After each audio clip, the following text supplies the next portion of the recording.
যুক্তরাজ্য সফরে গিয়ে বিপাকে পড়েছেন ভারতের পররাষ্ট্রমন্ত্রী এস জয়শঙ্কর। লন্ডনের জামাত হাউসের সামনে মবের মুখে পড়েন তিনি।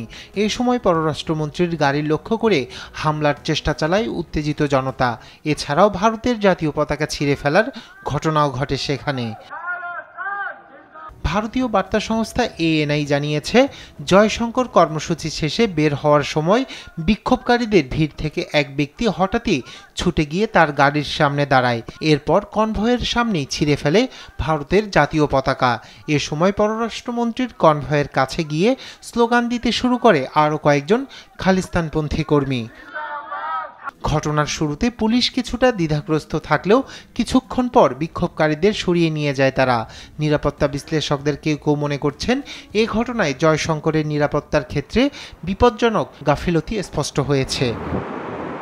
হামলার নেপথ্যে খালিস্তানপন্থী নেতা গুরুপাবত বন্ত সিং পান্নুরের সংগঠন শিখস ফর জাস্টিস রয়েছে বলে প্রাথমিকভাবে ধারণা করা হচ্ছে। লন্ডনের ভারতীয় হাই কমিশনের সামনে বিক্ষোভ ও হামলার চেষ্টারও অভিযোগ রয়েছে এসএফজের বিরুদ্ধে। এদিকে লন্ডনে জয়শঙ্করের ওপর হামলার চেষ্টা নিয়ে মুখ খুলেছে ভারত। এ ঘটনাকে উস্কানিমূলক আখ্যা দিয়ে তীব্র নিন্দা জানিয়েছে দেশটির পররাষ্ট্র মন্ত্রণালয়। রায়হান কবি শুভ্র, নিউজ ডেস্ক, দেশ টিভি।